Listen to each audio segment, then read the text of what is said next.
Lepo pozdravljeni, pa bi kar začeli. Na današnjem pogovoru o pomenu in vlogi Združenih držav v luči prihajajočih volitev. Dotaknili se bomo ključnih vprašanj, ki vplivajo na svetovno dogajanje. Prav tako bomo govorili o prihajajočih ameriških volitvah, ki bodo odigrale pomembno vlogo v prihodnjem oblikovanju svetovne politike in gospodarske dinamike. Veseli smo, da danes v naši sredi pozdravljamo profesorja Ernesta Petriča.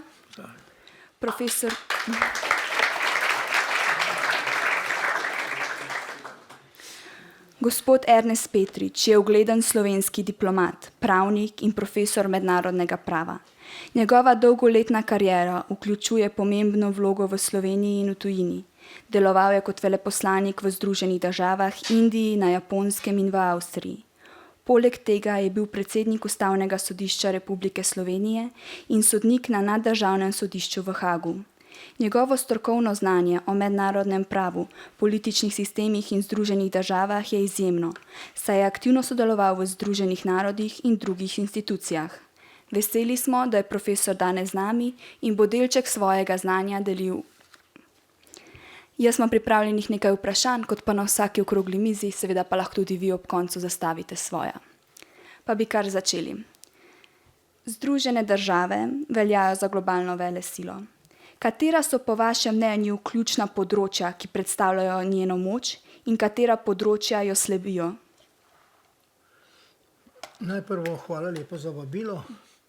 Hvala lepa kolegice, kolegi za čas, ki ste ga vzeli si, za tole, da mene poslušate. Vedno, ko se takole srečam z mladimi ljudmi, se po svoje spomnim na svoje mlade čase. Ste maturantke, maturanti, slišim. Jaz sem maturiral leta 55 na gimnaziji v Kranju, ki je bila dobra gimnazija. Včasih smo trdili, da smo enako dobri kot klasična gimnazija. Vi ste klasična šola, kar je nekaj, kako bi rekel, nakazuje na to, da je to zelo resna šola. In zdaj ne mi zameriti, če rečem, v teh časih, ko so mnoge stvari zmedene, ko se postavlja pod vprašaj določene človeške izkušnje, ki so nastajale, omogočale sožitje, obstoj človeštva, napredek in tako naprej, recimo kar dolga tisočletja.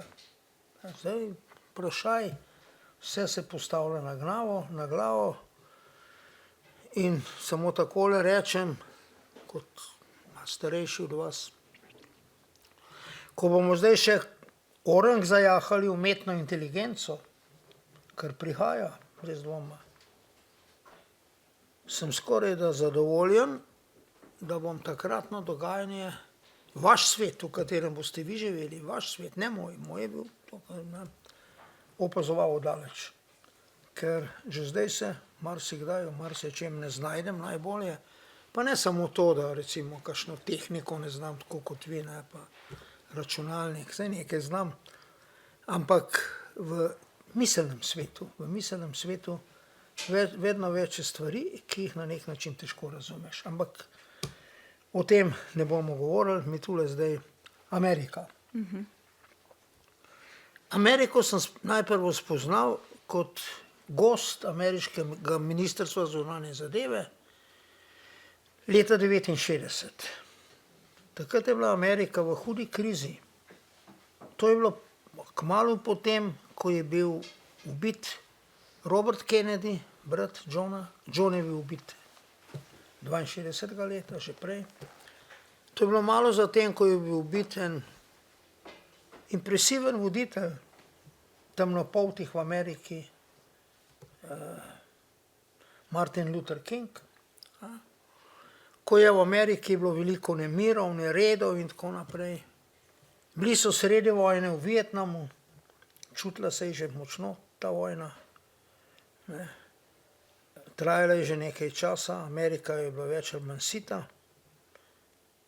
Fantje niso hoteli več iti vojno, trgali so pozivnice in tako naprej. Kazalo je, da je to neka država, ki gre navzdol. ko sem odšel tja, sem jo tako nekako tudi jaz doživljal. Potem sem bil pa 6 mesecev tam, kot njihov gost, pokazali so mi vse sorte stvari, od vzhodne obale, zahodne obale, predvsem pa tudi tisto sredino, zdravo Ameriko. Tisto Ameriko, ki je nastala takrat, ko so pred 300 leti, recimo, tudi mnogi Slovenci odhajali v ta novi svet. Težko je bilo jeti. 6 mesecev je hodila pošta iz Amerike sem k nam. Ni bilo telegrafa, ni bilo telefona, ni bilo več, ne. Daleč so bili, divjina, tvegano. Ni bilo države, ki bi jim dajala šolo. Tisti naseljenci, ko jih je bilo nekaj več skupaj, so sami zgradili šolo. Pa najdel nekoga, ki je prišel mem, ki je rekel, da zna pisati in brati, da je otroke malo učil. Pa mogoče kakšen župnik te ali one vere, ali anglikanc, ali protestant, ali katolik. Ne. To je bila tista Amerika, ki je takrat nastala in katere nekakšna glavna hrbtenica je, da mora človek poskrbeti zase. Da je od tega, kaj on da, koliko on da od sebe, je tudi odvisen njegov položaj. Na vzhodu, na zahodu, Los Angeles, San Francisco, Miami, New York in tako naprej, je druga Amerika, taka ekstravagantna. Mnoge pametne stvari pridejo tam, pa tudi mnoge velike neumnosti. Ampak mene je takrat impresionirala ta Amerika. Takrat je kazalo, da bo Amerika šla dol, pa ni šla. Zdaj spet kaže, da bo Amerika šibka, zato ste tudi vprašali. Ona je še vedno sicer edina supersila. Ona je nastala skozi tisto, kar sem prej govoril, če mogoče rečem, ne, osebna pobuda, tudi neko razumevanje, da pravzaprav moramo sami nekako skrbeti za red in tako dalje. Ne. To je nekako naredilo to družbo, bi rekel, zdravo, podjetno, odločno. Tega je še veliko v sredi. Med recimo Skalnim gorovjem in Apalači, tam vmes, ne. To ni seveda večina Amerike, ampak je dober del. Ta je še vedno na nek način tak. Tudi zdaj, ko imam stike z njimi, še vedno je to en svet, ker se verjame v osebno pobudo, ker so ljudje pošteni, ker se nekako skuša živeti tudi v skladu z nekimi verskimi principi. Tam je toleranca med različnimi verami in tako naprej. To je še vedno eden od, vprašali ste me moč, od moči Amerike. Amerika je razvila svoje gospodarstvo ravno na osnovi tega. Pobuda, inovativnost, sami. Imamo iritirali ministre, naše naprimer, ne, ki tako obljubijo vse sorta, pa nič ni, recimo. Ne veš, a ne znajo ali pa nočejo, to mi nikoli ni jasno. To povem javno, sem že marsikomu od njih to rekel. Državo ni enostavno voditi, težko, zapleten mehanizem je to. Ampak dobro, to je nekako tista, bi rekel, notranja moč Amerike. Zato Amerika utegne po sedanji situaciji, ki je, in malo me je strah, kaj se bo zgodilo po volitvah, ki bodo čez 14 dni. Lahko pride do nemirov, lahko pride do še globljega razkola Amerike, republikanci, demokrati.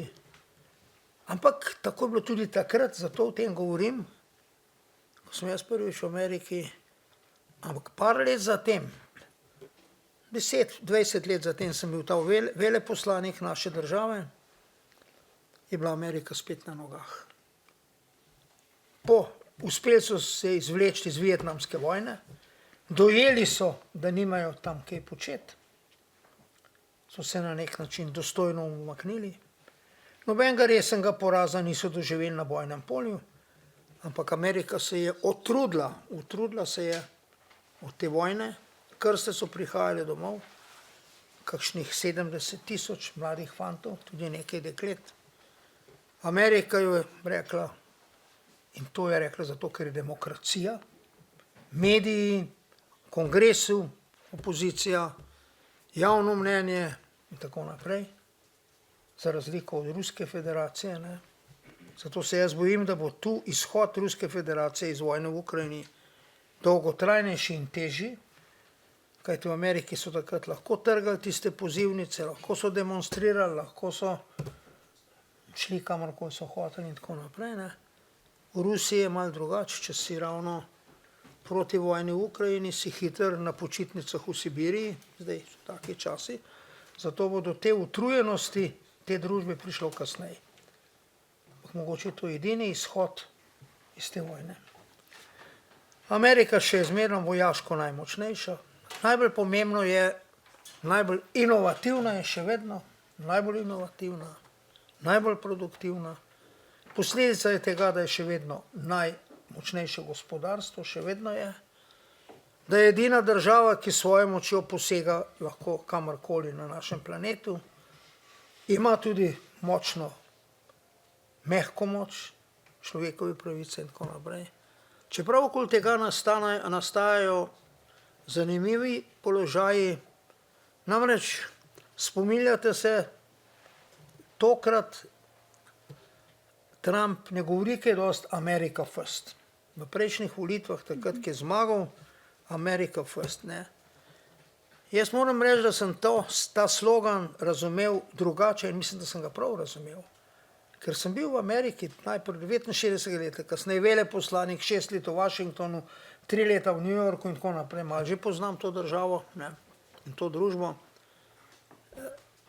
Ta njegov slogan je treba bolj razumeti, skrbeli bomo zase, za Ameriko, ne za cel svet. Ne. Zato bo on mogoče zdaj sklenil kakšen mir, ne vem s kom in tako naprej.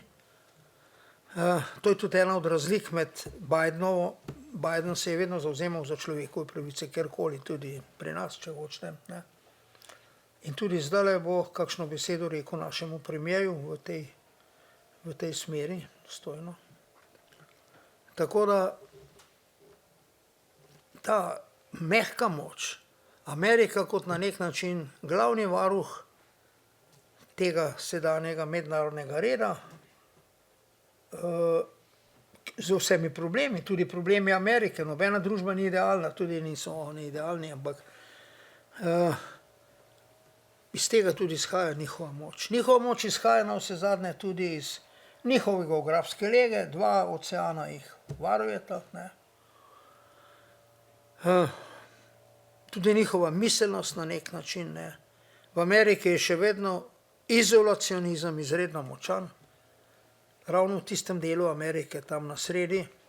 Kaj pa mi delamo v Iraku, kaj pa mi delamo v Afganistanu? Skrbimo zase. V to je prišel Donald Trump, zmagal na volitvah, ampak potem so se stvari sukale, kot ste imeli priliko videti. Zanimivo bo zdaj videti, jaz upam, da bo iz teh volitev ne bo išla Amerika z nekim cirkusom. Ne izključujem pa tega, mogoče bomo čez 14 dni po teh volitvah priča kakšnim nemirom, neredom v Ameriki. Ameriška družba je razdvojena, ne sicer toliko kot slovenska, ampak tudi razdvojena. Ne.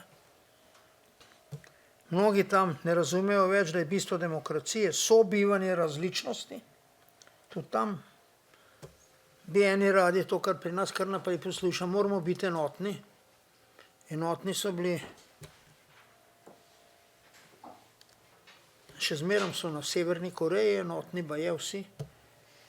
Ko sem jaz toliko star kot vi, približno je bilo glavno geslo bratstvo in edinstvo. Ne. Pa nismo ravno ne vem kako zelo enotni. Ne. Enotnost, ja, v določeni situaciji, gotovo. Ampak različni smo, prav je, da smo različni, najbolj smo ustvarjalni, če smo različni, če se koncepti, ideje soočajo, ampak v nekem redu, v nekem medsebojnem spoštovanju. Če drugače misliš, nisi sovražnik. Samo drugače misliš. Ne? To se še na nek način učimo. Jaz upam, da bo Amerika ostala močna, tudi po teh volitvah, ne še bolj razklana. Kaj ti? Vsi tisti, ki bi radi dosegli določene cilje, samo čakajo, da bi bila Amerika šibka. Potem bomo imeli krizo okoli Tajvana, bomo imeli razne druge situacije, da jih ne naštevam, da ne boste rekli, da samo negativno vidim. Ne? Ampak o tem bomo mogoče še kaj rekli kasneje. Ameriki daje moč, ta njena, še vedno njena ustanovna struktura. Pazite, ko je Amerika nastala, Združene države so nastale v 18. stoletju, pred francosko revolucijo. Oni niso imeli vzorov. Ko so oni koncipirali svoj ustavni red, so lahko videli po svetu samo kralje, cesarje in kralje. Zato ima tudi njihov predsednik, ne, so ga omejili 4 leta, kongres, impeachment in tako naprej. Ampak vendarle, oni so se ozirali po takratnem svetu, ko so svojo državo formirali. Močna tendenca je bila zlasti v ameriški vojski takrat in so tudi ponujali, podobno kot stari Rimljani Cezarju, krono, so tudi oni, vojska edina povezovala Združene države Amerike po tisti vojni z Britanijo, ko so izborile svojo neodvisnost, ne. Tam recimo okoli leta 1780, recimo, tisti čas, so ponujali Georgeu Washingtonu krono, njegovi oficirji, so ga nagovarjali, ne bo kralj. Kamorkoli so pogledali, so bili kralji, ne, se ni bilo, ajde, Beneška republika, pa to je bilo bolj po imenu, drugače so bile kralji, kraljevine, cesarstva. No, on je to nekako zavrnil, lahko se vprašamo, zakaj. Amerika je ostala nekakšna demokracija in ni degradirala v neko avtoritarno družbo. Če gledate vse velike revolucije, rusko, še zadnje, tudi francosko, pa če gledate novejša dogajanja, Kuba, Zimbabve, Nikaragva, ne, začel se je boj za pravice revnih, za pravice delavcev, za pravice kmetov in tako naprej. Nazadnje se je razvil v diktaturo. Ne. Tako rekoč, lahko to študirate, pa boste to videli. Človek se vpraša, zakaj. Lahko bi o tem debatirali, ne bomo, ne, lahko bi, imam svoje poglede na to, zakaj grejo stvari vedno nekako, tudi pri nas je bilo tako. Se mnogi naši ljudje, tale gimnazija je zelo pomembna, z vrste razlogov, pa mnogi naši ljudje so šli partizane, zato, da se zoperstavijo okupatorju, pa tudi nekako, da mogoče bo res iz tega išla boljša družba. Mnogi med temi, recimo moj oče, je bil že 48. leta zaprt na Kočevskem, prisilno delo, čeprav je bil partizan. Ljudje so se vprašali, a smo se za to borili, ne, smo se za to šli z tako državo. Bila je precej, jaz sem jo spoznal od blizu, vi jo bolj po besedah poznate, po zgodbah. Amerika ni šla nekako po tej poti, je ostala demokracija. In to je tudi eden od pomembnih razlogov za njeno moč. Fizična moč, hard power, močna, od vojske, najmočnejšo vojsko imajo, nedvomno še vedno, najmočnejše gospodarstvo še vedno, najbolj inovativni so še vedno, na nek način imajo prijatelje, zaveznike in tako naprej, ne samo NATO, ne, ampak na vseh koncih varujeta jih 2 oceana, razne vojaške in drugačne zveze, ampak trend gre tako kot takrat, v 60., 70. letih dol. Se bo to obrnilo, bo pokazala bodočnost. Mogoče sem preveč govoril o tem, ampak zdi se mi, da če se pogovarjamo o Ameriki, je to na nek način centralno vprašanje. Centralno vprašanje, ne. Tako Združene države kot Evropa se soočajo z migracijami. Kakšne so glavne razlike med migracijami v Združenih državah in med migracijami v Evropi? Amerika je država, družba, nacija, ki je nastala z migracijami. Ne. Ceno za to so plačali domorodci, indijanci, zgodovina je včasih kruta, ne, na raznih koncih sveta. To srečanje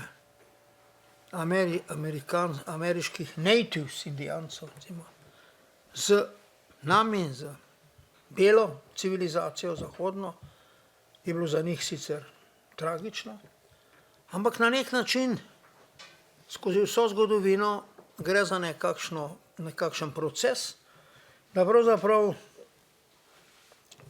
učinkovitejša, razvitejša, bogatejša, če hočete, civilizacija zmaga. Tako da je vedno ta, bi rekel, tuja oblast pravzaprav na nek način pomeni tudi nekakšno močnejši, razvitejši, sposobnejši, dobi večjo vlogo. Ne. Amerika je tako nastala. Tudi naši predniki so hodili tja. Jaz sem bil presenečen, ko sem spoznal naše ljudi tam. Sej so me imeli zelo radi, moram reči, naši izseljenci. Toliko diplom, kot jih imamo tam, nekako zahvaleni od nikjer. Ampak zanimiva stvar. Oni so mi vedno dali jasno vedeti. Mi smo šli v Ameriko zato, da postanemo Amerikanci. Jaz sem bil na začetku malce presenečen. Ugledni ameriški Slovenci, druga generacija, niso več znali slovensko. Mi včasih pri nas slišimo, 250 000 Slovencev je v Ameriko. No ja, lahko po poreklu, ja, ampak od tega 250 000 jih 10 000 ne govori slovensko več. Ne. Se spomnite, eden je celo kandidiral, gospod dr. Bernik Jože, za predsednika in tako naprej. Sem ga dobro poznal, nobeden od njegovih otrok ni znal nič slovensko. Ne samo, vse sploh. Povedali so mi gor na severu, ne, v Minnesoti, naši izseljenci, tam je par ulic, ki se imenujejo po uglednih ameriških Slovenkah in Slovencih, ne, v tistem kraju, Duluth. Duluth je ta kraj čist na severu gor. Ne. Tam so bili dnevni kopi železove rude, mnogi naši prastrici ali pa stari strici, dedki, no, so bili tam. Oni so insistirali na tem, da se zapre šola, v sobotah je bila šola slovenskega jezika. Župnik je to šolo imel. Ne. Oni so nekako insistirali na tem, naši otroci morajo znati angleško. Jaz nimam prave šanse v življenju, zato ker ne znam angleško dobro. Ker nisem, hočem biti Američani. Ne. Gotovo ste že slišali za idejo topilni lonec. Ne. V Ameriki se je pač vse te prišleki so se nekako stopili v to veliko ameriško nacijo. Podobno velja za Argentino, Brazilijo. Ampak danes so pa te stvari drugačne. Ne. Danes imamo procese migracij. Ne. V Evropi smo začeli govoriti v tistem času, ko sem jaz živel na Švedskem, o multikulti. Ni bilo čisto jasno, kam bo to pripeljalo. Ampak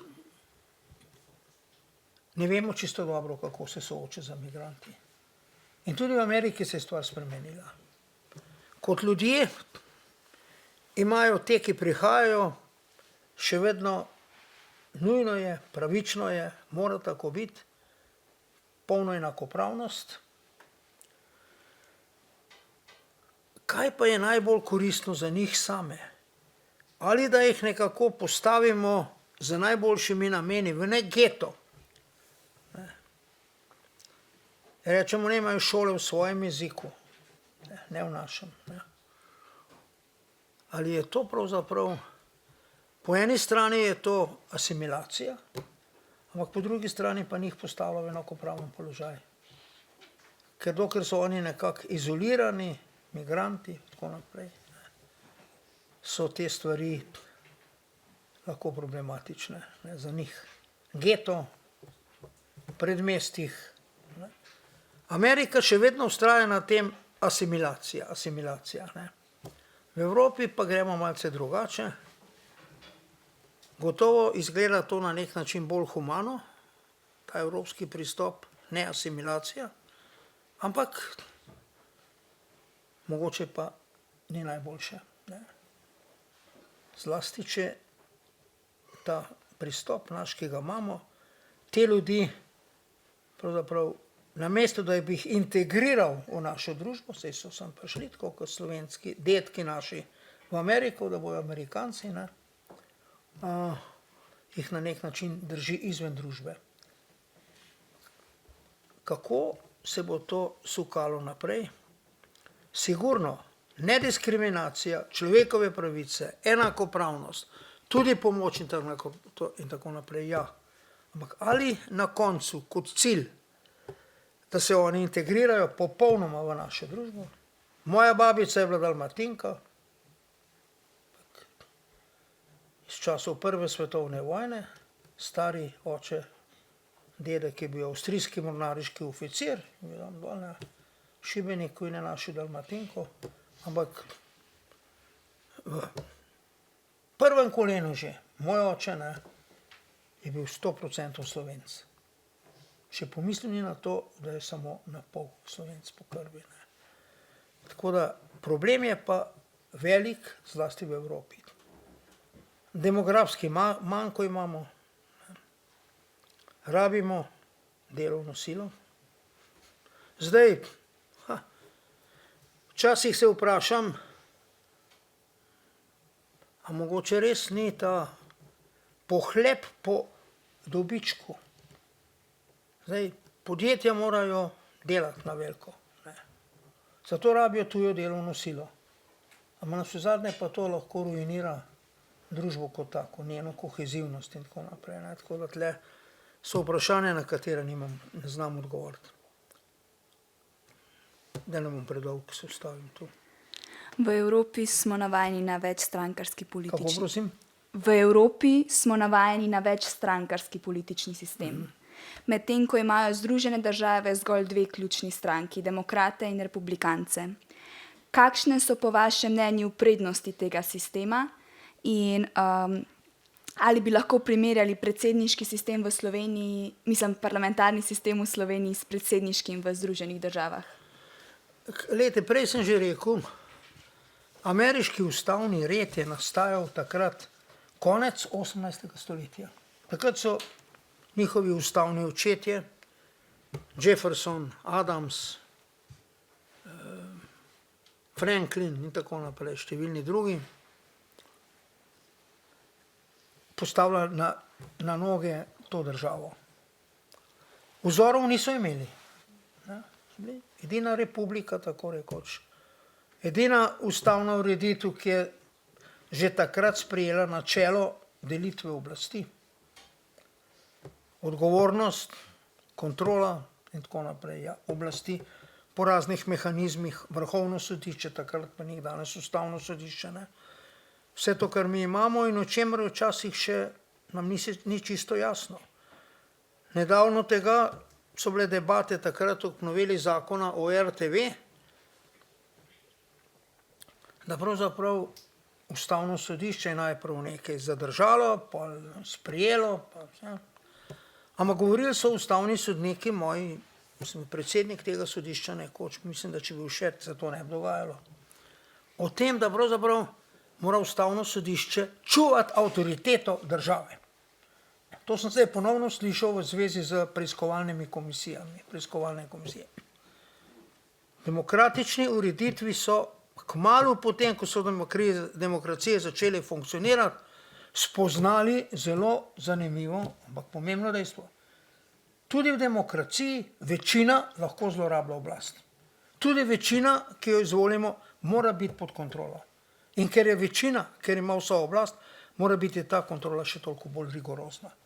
Pri nas pa poslušal nedavno tega, ne, zgodbe preiskovalne komisije, ne sme biti, bog nadej, če bi bile dve, pa tako naprej, ne. To bo škodilo, ne vem čemu, učinkovitosti države. nismo še tega dojeli, kar so Američani dojeli pred 300 leti. Tako da ta njihov sistem, to hočem povedati, je nastajal skozi dolg čas. Oni so v določenih časih imeli več strank tudi, ne? Ampak nekako počasi se je izoblikovala ta njihova demokracija, dve stranki, ne? Da imajo ljudje vendarle nek choice, da nimajo izbiro na naših volitvah, dale, ka bojo, te šli volit, bo po moje ne 12, 14 listkov posvetili. Izbira bo super, ne? Fajn je, če greš v slaščičarno, pa imajo 12 vrst sladoleda, ampak ne vem, če je ravno super, če imaš 12 političnih strank. Ne? Tako da na nek način skozi prakso je ta ameriški sistem postal dejansko nekako dvostrankarski. Nekaj podobnega so imeli v Angliji dolgo časa, Whig, liberalci, Torijci, konzervativci, potem je tam sredi prejšnjega stoletja prišla ta liberalna varianta, tako da imate danes v Angliji praviloma 3 stranke, ne? V drugih državah, Francija, ne bom zdaj se v to spuščal, na nek način je to prednost. Gotovo, pri nas bojo imeli večjo izbiro, ne? Ampak ko se nazadnje potem izvolijo poslanci, ko se izvoli parlament, pa ko gre za neko demokratično državo, mogoče neka taka, kako bi rekel, koncentracija enih, ki mislijo bolj v to smer, da mora država za vse poskrbeti, drugo, da naj vsakdo najprej poskrbi zase, pa mu bo še Bog pomagal. Je mogoče enostavnejše, praktičnejše. Pri nas smo težili k temu, ali so težili, jaz niti nisem bil preveč za to, ampak so težili k temu, da bi šli na večinski sistem. Ta bi vodil nekako v dve grupacije, ne. Smo šli na proporcionalni sistem, ta je ugodnejši, ta D'Hondtov sistem volilni je nekako bolj primeren za večstrankarski sistem, kot ga mi imamo. Seveda, mi smo mlada demokracija. Ko smo imeli zadnje predsedniške volitve, sem opazoval 2 kandidata na zadnje, ki sta bila, gospa Pirčeva in gospod Logar. Vi to niste opazili, jaz sem to pozorno spremljal. Kandidatka je kar naprej govorila, da je nek strašen hendikep od gospoda Logarja, zato ker je v stranki. Ona pa ni nobene stranke, ne. Tako da je to zdaj neka prednost v političnem življenju. Lahko si v neki neformalni skupini, lahko imaš račune na Kajmanskih otokih, ne vem kje. To ni noben problem. Problem je, če si v neki stranki. Tako da hočem reči, neka a priori nenaklonjenost pri nas strankam. Ampak stranke so tako rekoč bistvo take demokracije, kot jo poznamo. Nekega novega modela demokracije, ki bi bil obetaven, ga ne poznam, ga ne vidim, ne. Strankarski. Jaz nisem v nobeni stranki. Enkrat sem bil v eni malce na silo, ampak moral si biti, če nisi bil, so ti bila vrata vsa zaprta. Ampak tako kot če te kača enkrat pič, se potem tudi vrvi bojiš in jaz recimo se pol nikoli več nisem odločil za to. Sem pa zelo pomagal recimo osebno mladinski stranki takrat, ker sem videl v njej nekaj novega. Takrat, ko smo šli v demokracijo, ne, konec 90-ih let, ne, so študenti v bistvu, študentje FDV, gospod Školčin, podobne, ne, se odločili in formirali študentsko, mladinsko stranko, ki je bila tudi pol na volitvah, pol nazadnje se je združila za Drnovškovo stranko.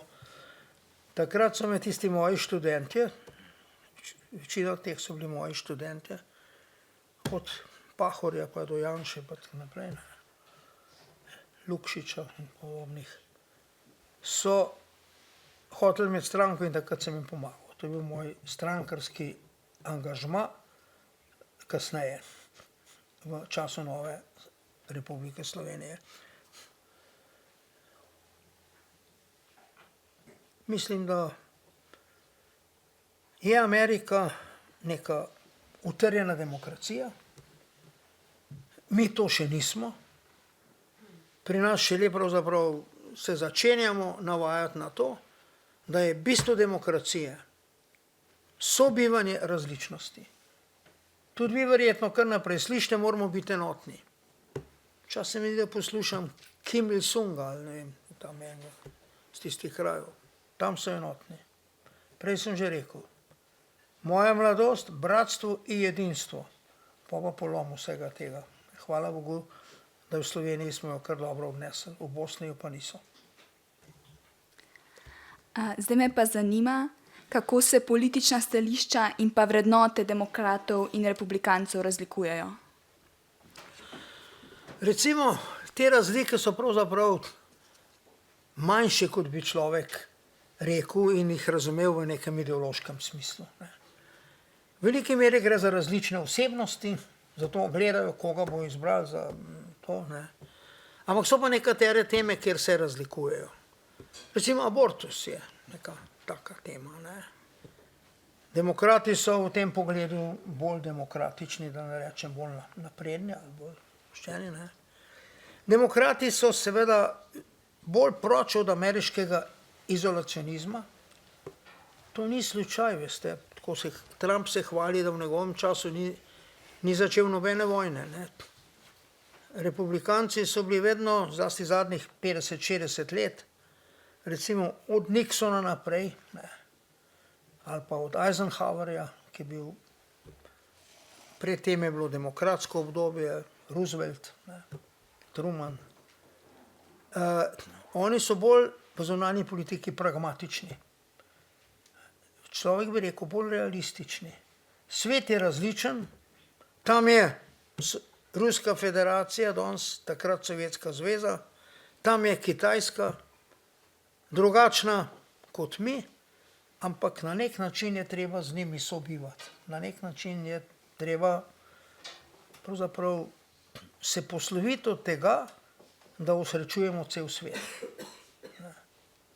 Iz druge svetovne vojne so Američani išli z nekim prepričanjem, da je vloga Združenih držav Amerike nekako skrb za mir, pravičnost, človekove pravice in tako naprej na svetu.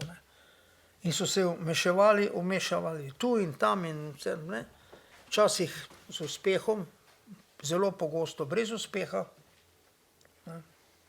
Recimo oni so nekako pustili na cedilu. Takrat sem bil mlad, pa sem poznal tudi precej Irancev med mojim študijem na Dunaju, oni so tam študirali. Takrat so Američani Šaha Rezo Pahlevija, ki je bil malo avtoritaren, ampak neke vrste prosvetitelj, uvajajo je moderne reči tam. Ampak oni so začeli pol podpirati ta režim, ki je zdaj tam, Američani. Mene je recimo motil, ker oni so razstreljevali kinografske dvorane v Iranu, ker je to pohujšanje, ker je to ta zahodna, meni se je to zdelo noro, ampak se tega dobro spomnim, svojih mladih časov. Tako da so imeli čas srečno, včasih nesrečno roko. Demokrati. Republikanci so vedno bili bolj pragmatični, treba je najti nekakšen dogovor o sobivanju, tudi s temi, ki drugače mislijo. Tudi zdaj je mogoče nekaj tega. Trump, če bo zmagal, utegne biti bolj, kako bi rekel, pripravljen na razne dogovore z Rusi, Kitajci. Bomo videli, pragmatičen. Kam to pelje, o tem se da debatirati, je to pozitivno, je to negativno, pa vi ste me sprašali o razlikah. Trump ali pa ta republikanci bodo veliko bolj podpirali lastno gospodarstvo. America first, zase skrbimo. V času Clintona, ko sem bil jaz tam gor, pa prvega Busha, očeta, teh dveh, so oni nekako verjeli, v Ameriki se je več ali manj verjelo, zlasti v administraciji, da se bodo, če bodo obogateli, če bodo bolj bogate družbe, to za več denarja, več možnosti in tako naprej, razbremenjene nekih težkih razvojnih problemov, da bo to tudi vodilo k demokraciji. To so računali v Sovjetski zvezi. Vi se verjetno spomnite, na začetku po padcu stalinističnega režima je v Ruski federaciji, je bila Ruska federacija članica sveta NATO. So bili povabljeni k temu, se je nekako računalo, da bo Rusija nekoč tudi članica NATO. To se je sfižilo, stvari so šle v drugo smer, namesto sveta NATO je prišla maltene vojna z NATO. Podobno na Kitajskem. Deng Xiaoping, reformator, ampak nazadnje se je reformistična zgodba končala s tem, da so takele kot ste vi, študente, na tistem trgu nebeškega miru malce povozili s tanki in spremenili kurs. Kitajska spremenila kurs. Pričakovanja takrat so bila velika, jaz sem bil takrat v Washingtonu, sem se veliko pogovarjal z ljudmi. Stvari so bile precej, kako bi rekel, optimistične. Gremo, eno glavnih imen tega optimizma je bil Francis Fukuyama, ki je bil nek zagovornik tega. Zdaj po koncu hladne vojne bomo pa skupaj šli nekako boljši svetli bodočnosti nasproti. To se ni zgodilo. A je to že konc? Ne.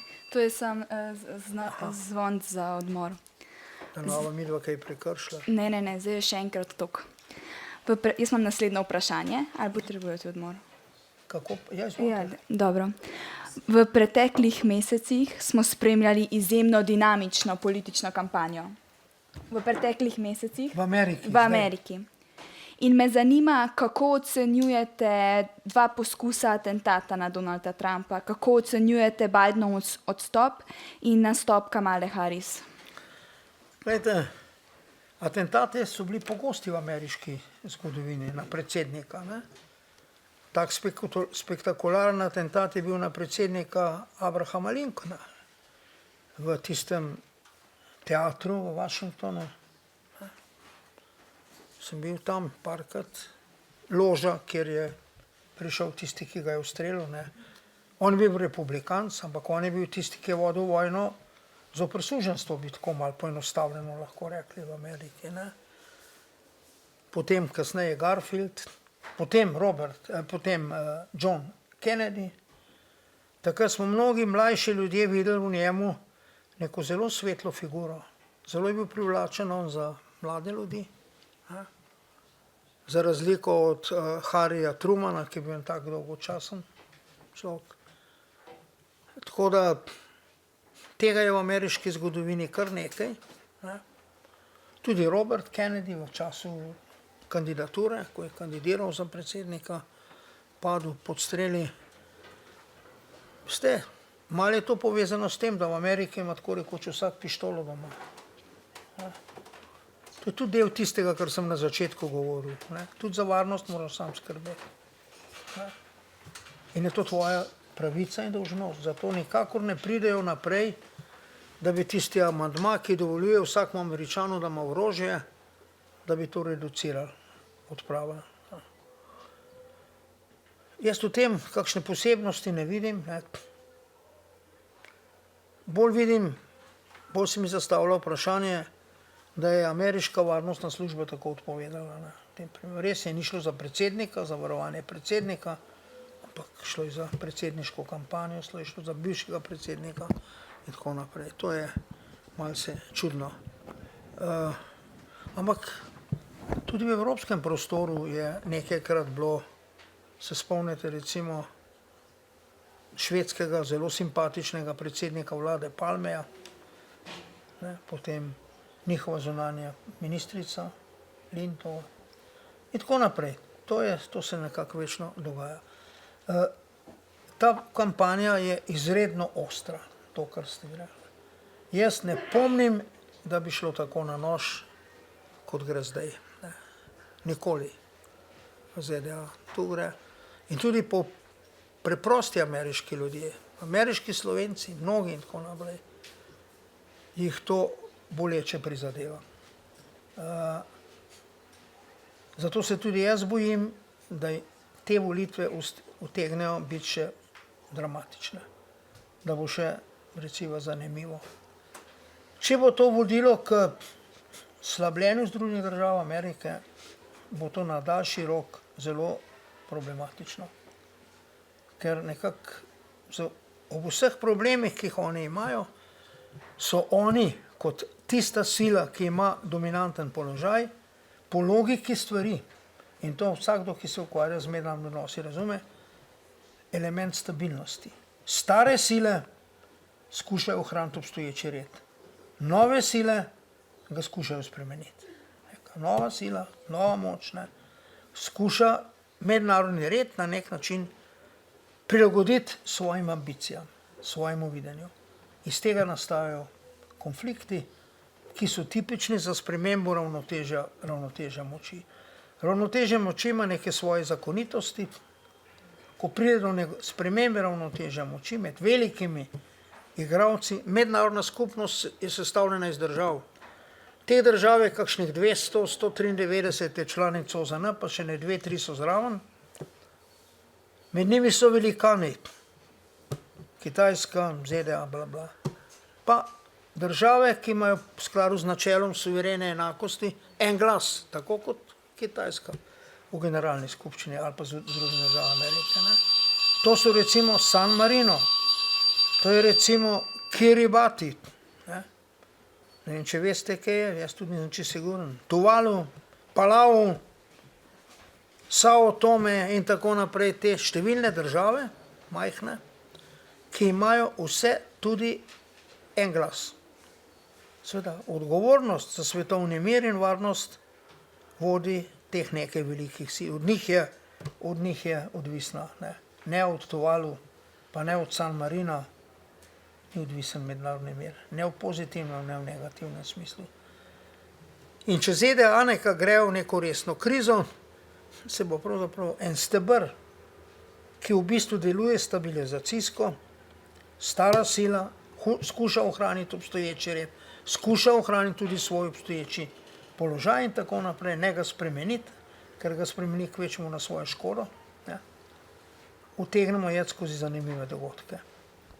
Upam, da ne, mislim, da ne v nuklearno vojno.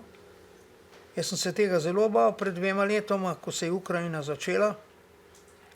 Se mi zdelo, da utegnemo zdrsniti v en velik konflikt, ampak zdaj sem ugotovil za svojimi tudi analizami, če smem tako reči, da vendarle tako v Washingtonu, kot v Ruski federaciji, kot v Pekingu in tako naprej, trenutno ni tendence k mednarodnemu konfliktu.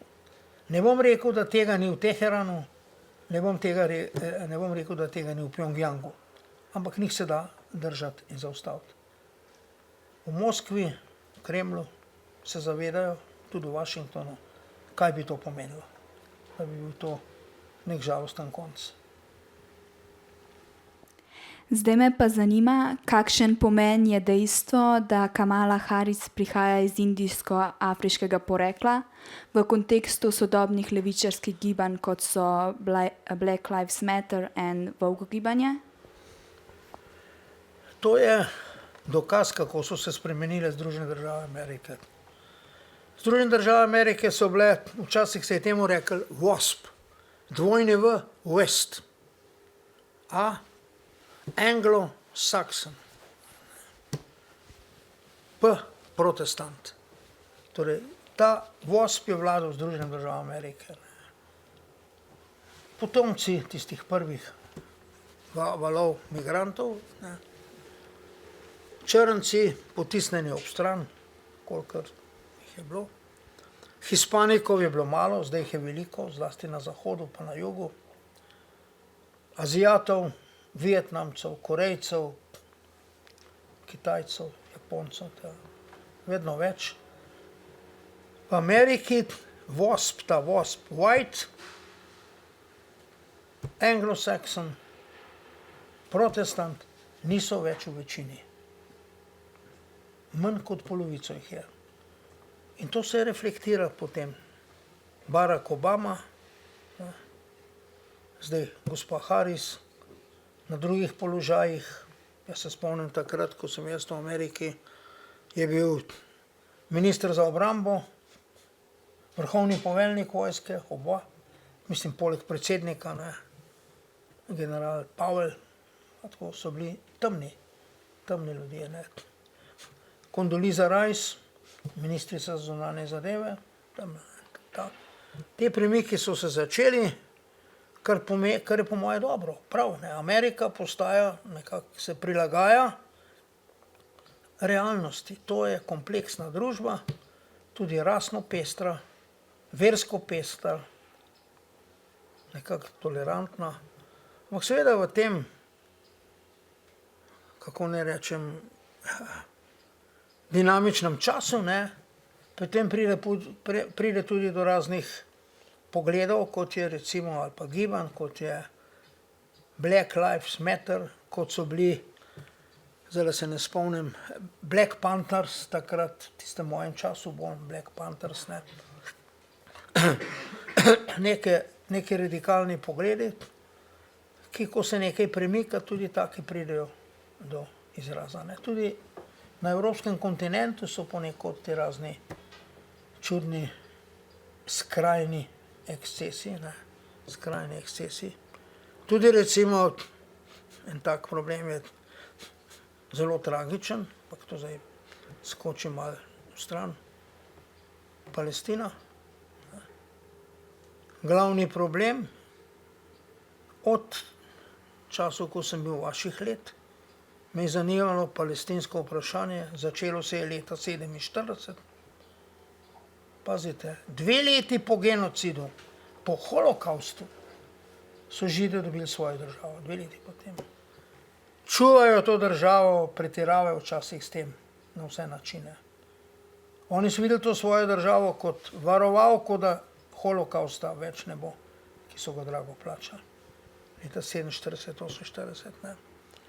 Takrat se je to verjetno veste, Združeni narodi so se strinjali, ZDA, Sovjetska zveza, Jugoslavija tudi, ne, potem 2 državi.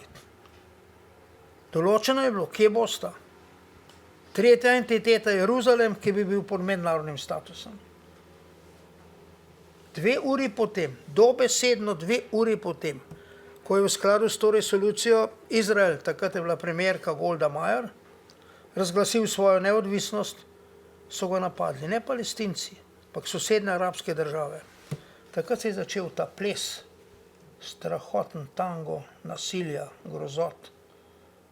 Plačujejo Palestinci, zdajle, tragično. Jaz sem enkrat imel priliko srečati Jasarja Arafata. Približno takrat, ko sta dobila pol, malo zatem, Nobelovo nagrado za mir, Icak Rabin, ekstremisti na židovski strani so ga ubili, Jaser Arafata, ni nobeno bil, so pa ubili še bolj pomembnega Anwara al-Sadata, egiptovskega predsednika, ki je začel nekak ta proces, katerega najpomembnejši element je medsebojno zaupanje. Zato, da bosta tam 2 državi, mora biti nek minimum medsebojnega zaupanja. Brez tega počasi to medsebojno zaupanje nastajalo. Mogoče sem malo deformiran, zato ker sem sam nekoč sem bil aktiven v neki pobudi Peace for the Middle East, ko smo zbirali mlade, po ne 10-15 Palestincev, pa 10-15 Židov, pa smo kakšen teden preživeli skupaj, v glavnem v Nemčiji, Nemci so to financirali, Konrad Adenauer Stiftung je to plačevala. Nekako tudi ampak, ko so prišli domov, so imeli težave. Židije tam mladi za svojo oblastjo in tudi Palestinci tam mladi za svojo oblastjo. Niso mala, ne. Ampak to je temeljni pogoj. In zdaj se je zgodilo to, kar se je zgodilo. Ne. Če je bilo nekaj malega medsebojnega zaupanja, je šlo to za naslednjih 30 let. Jaz sem malo potihem upal, da bom dočakal dve državi na območju Palestine. Židovsko. Treba je bilo rešiti probleme, težke probleme, meje med tema dvema državama. Takrat, leta 1947, so Združeni narodi sicer začrtali, ampak to je bilo takrat. Medtem so Židje, Arabci izgubili nekaj vojn, kako ne rečem, pričakovanja na izraelski strani so danes večja, kot so bila takrat. Takrat so to sprejeli. Palestina, 52% teritorija Palestine bi šlo židovski državi, 48% pa arabski palestinski državi. Ne. To danes vprašanje, če je to še formula. Ne. Medtem je življenje teklo, ne. Ampak zdaj smo verjetno na točki, tako rekoč na začetku. Ne. Razmišljati zdaj o državah, dveh, druga ob drugi, v Palestini precej optimistično. Zmanjkalo je tisto, kar je najbolj pomembno, zaupanje, palestinsko zaupanje. Ne. Mene moram reči pri razpravah in razmišljanjih o tem problemu, palestinskem, ne, me vedno zanima, kaj pelje k miru in kaj je tisto, kar pelje proč od miru. In to, tudi kar smo se mi privoščili določene stvari, ne pelje k miru, pelje k nadaljnemu teku konflikta. Ne. Zdaj sem skočil nekam na stran, se oproščam. V bistvu ste skočili na naslednje vprašanje, tako da mene zanima, kako bo konflikt na Bližnjem vzhodu vplival na razplet ameriških predsedniških volitev. Ker iz medijev smo lahko zaznali, da po številnih prestižnih univerzah v ZDA potekajo protesti v podporo Palestine, hkrati pa je Američanom blizu judovski kapital. Veste, to, kar se dogaja na prestižnih nekaterih univerzah, ne, to je zanimivo. Ne. Tako je bilo tudi v času Vietnama, ne, to je bilo v času Iraka, ampak to je en dost ozek segment. Ne.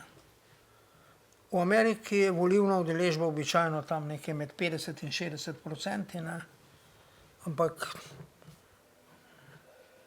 tam je ogromno ljudi, ki so v pokoju, te grejo voliti, pa tako naprej. Tam je delavci, ki gledajo na gospodarska problematika je vedno nekako najbolj pomembna tam. Tako da to je zelo odmevno, kar se dogovarja na univerzah. Ne bom pa rekel, da to kaže nekako, nakazuje rezultat volitev. Daleč od tega. In Amerika, kot sem prej rekel, je zahod in vzhod. San Francisco, New York, zelo a la mode, zelo ekstremno, vse sorta, kar hočete tam, čudne stvari dobite. Potem pa tisti ogromni prostor, ker so pa tisti ljudje, ki delajo. Malo podoben kot pri nas.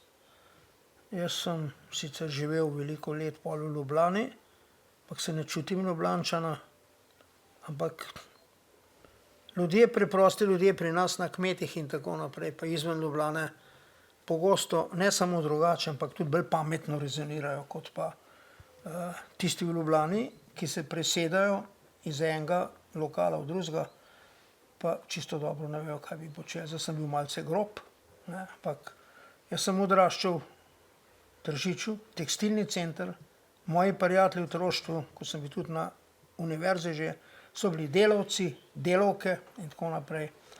In moram reči, so precej drugače rezonirali, kot pa moji kolegi na univerzi. Ne. Tako da to je malo. In podobno nekaj velja v Ameriki, bi si upal trditi. Mislim, da tista glavna tema, čeprav bo pomembna mednarodna tema, ne, pomembna, ampak tudi to, recimo tudi ta Trumpov pritisk v to smer, je Ukrajina ni naš problem, tako nekako, če poenostavim, ne, Ukrajina se me zmenijo, mislim, da to ne bo tisto, kar bo odločalo na volitvah. Odločalo bo to, da je Amerika obremenjena z svojo industrijo, ki je v marsičem zastarela, zaostala. Amerika ni več tisto, ko sem jaz prišel tja leta 1969, prvič za dalj časa, tudi temnopolti ljudje, zelo me je zanimalo, kako razmišljajo, zato sem se trudil, da bi z njimi imel nekaj kontakta. Oni so verjeli, da živijo v Ameriki, v najboljši državi na svetu. Pa že takrat je bilo veliko revščine tam, pa nasilja, pa vsega. Ne. Danes ne poznam več Amerikanca, ki bi mislil, da živi v najboljši državi na svetu. Ne.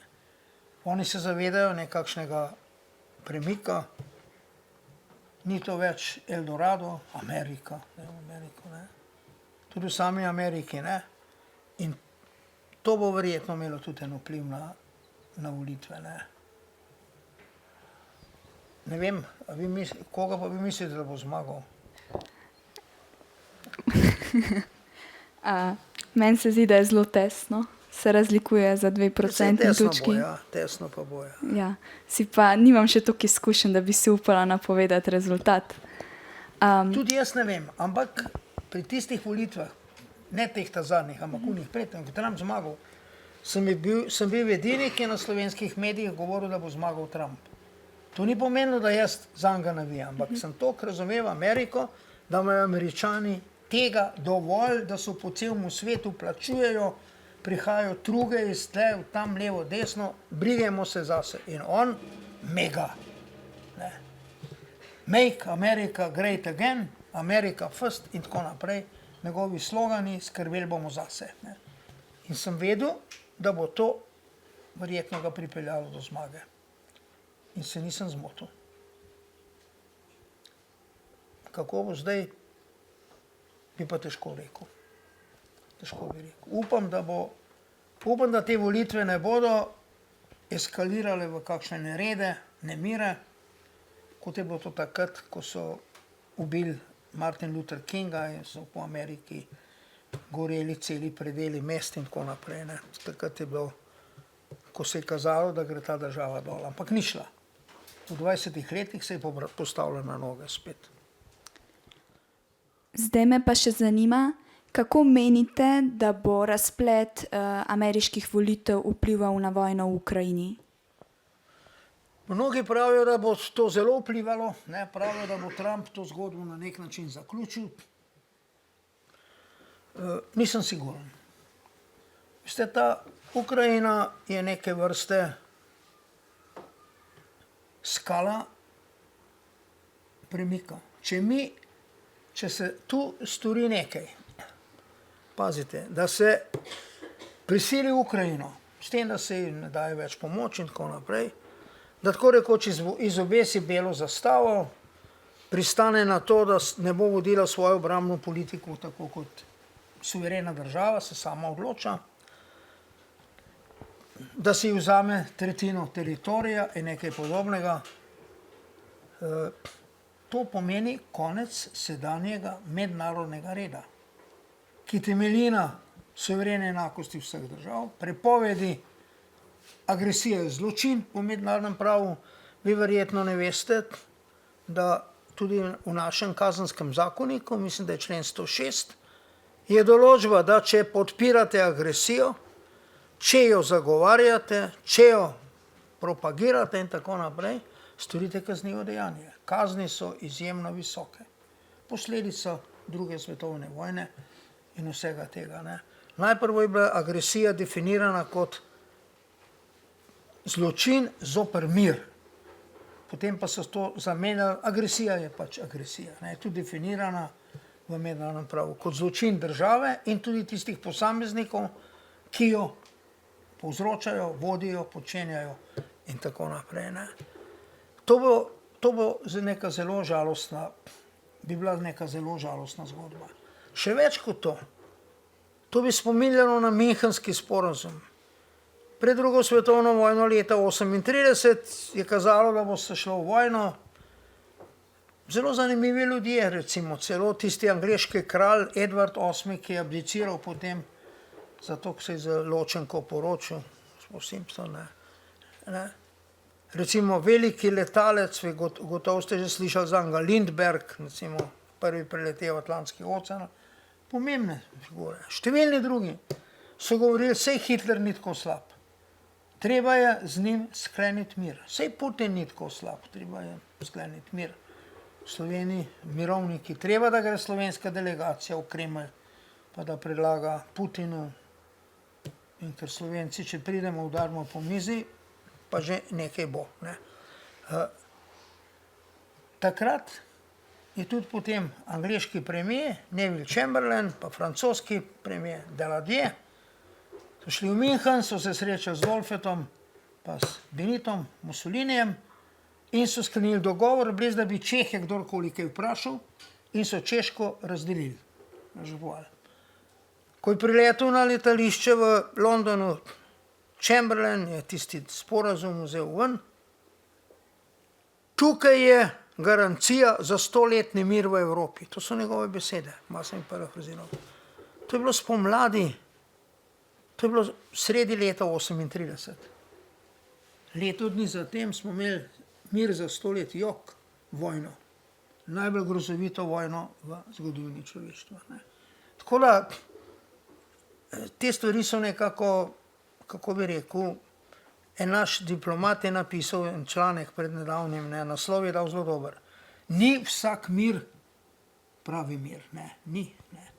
In če mi priznamo, da bi Ukrajina zdaj lahko, da bi Rusija vzela Ukrajini en del njenega teritorija in tako naprej, s tem bi kršili eno temeljno načelo mednarodnega reda. Tako rekoč, če bi ustavi razveljavili ali pa uveljavili člen, da nismo vsi ljudje enakopravni. Tako fundamentalno vprašanje mednarodnega reda je to. Ne. Tako da tale vojna je zelo pomembna. Bog daj, da bi se kmalu končala. Ampak na drugi strani se pa strinjam s temi, če pa ravnamo tako nerodno, da bomo nazadnje končali v nuklearnem konfliktu, da bodo letele rakete nad našimi glavami in tako naprej, je pa tako rekoč konec vsega. Tako da, s cilja Karibda, s cilja preprečiti, da se na nek način ne porušijo temelji mednarodnega reda. Eden teh temeljev je suverena enakost držav, pravica do samoodločbe, prepoved uporabe oborožene sile v mednarodnih odnosih, razen dveh izjem, samoobramba in akcija pod zastavo Združenih narodov, ne. In seveda tudi vse tisto, kar potem temu sledi, genocid in tako naprej. Na drugi strani tveganje, da za malo nerodnosti nazadnje prileti kakšna nuklearna bomba in svet zdrvi, tako kot se je zgodilo s Prvo svetovno vojno. Prva svetovna vojna je zelo poučna, če to analizirate. Nobeden jo ni hotel. To, da so jo hoteli na Dunaju, pa to je malo iz trte izvite. Nobeden jo ni hotel. Ampak problem je, da se noben ni zavedal, da lahko zdrsnemo v to slovo. Ko so vaši dedje, Einrikal smo takrat rekli, ne, so rekli, šli na vojno tja dol. Vsi so bili prepričani, za Božič bomo doma. 2-3 bitke, noben si ni predstavljal, da bo to 4-letna vojna taka, kot je bila. Druga svetovna vojna je bila druga zgodba. Ampak ta dilema, to pa zahteva velike državnike, ki jih mislim trenutno v Evropi ni preveč na izbiro, ne. Pri nas jih je več, no. Ki bodo znali iskati pravo pot. Porušenje mednarodnega reda, v katerem bo veljala pravica močnejšega. Moramo se tega zavedati. Pravica močnejšega, na drugi strani pa tveganje, da zdrsnemo v veliko vojno. Ne. Veliko vojno, ne. Ampak vi se spomnite na začetku, ko se je Ukrajina začela, je bilo kar nekaj besed, predvsem iz Moskve so prihajali Medvedjev, je večkrat o tem govoril bivši predsednik Ruske federacije.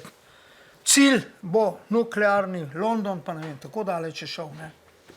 Takrat me je res skrbelo. Zdaj se očitno tudi v Kremlju zavedajo, da bi bil to konc.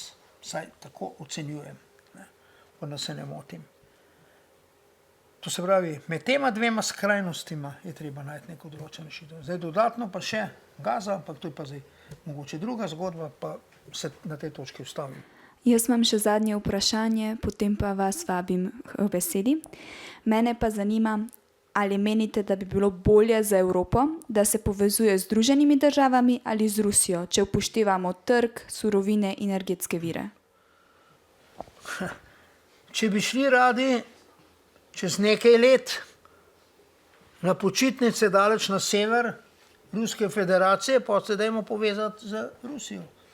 Če boste takrat organizirali neko predavanje v zvezi z ukrajinsko vojno, mene povabila, bom govoril malce proti Ruski federaciji, vi ste bo pa tam skupaj še mogoče celo. Torej, če se želite s tem povezati, naj še to reče, mene ne boste imeli zraven. Ni to neka perspektiva. Je pa res nekaj, kar je kolegica rekla. Veste, vam se zdijo vse mogoče stvari samoumevne. Samoumevne se vam zdijo. Jaz sem bil podpredsednik Zveze študentov davno nekoč. Podpredsednik odbora Zveze študentov Jugoslavije. Ampak malo smo začeli svojo glavo misliti. Mislili smo že prej, ampak to izpovedovati.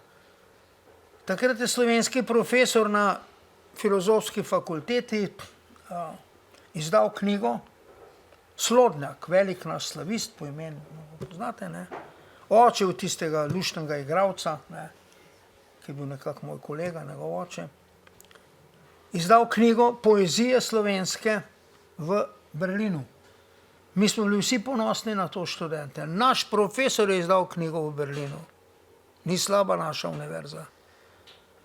Ampak prisilno je bil upokojen, zato ker je v to knjigo vključil tudi par pesmi od enega pesnika, ki je verjetno med vami komu znan. Uganete katerega pesnika. Dober pesnik je bil. Ne Kajuh, ampak kontra na drugi strani. Tudi Kajuh je bil dober pesnik. Kdo? France Balantič. Balantič, ne. Človeka so zato upokojili. To je bil tisti čas. Zdaj, če hočete je to, Ne, jaz ne. welcome, ampak brez mene. Mi smo takrat recimo malo skušali narediti red v študentskem naselju. Prihajali so veliko takrat študirati v Ljubljano, fejst fante in dekleta z juga, ampak red pa so malce po svoje razumeli. V sobi za 2 so spali 4, v sobi za 4 je spali 8, tako naprej, ne.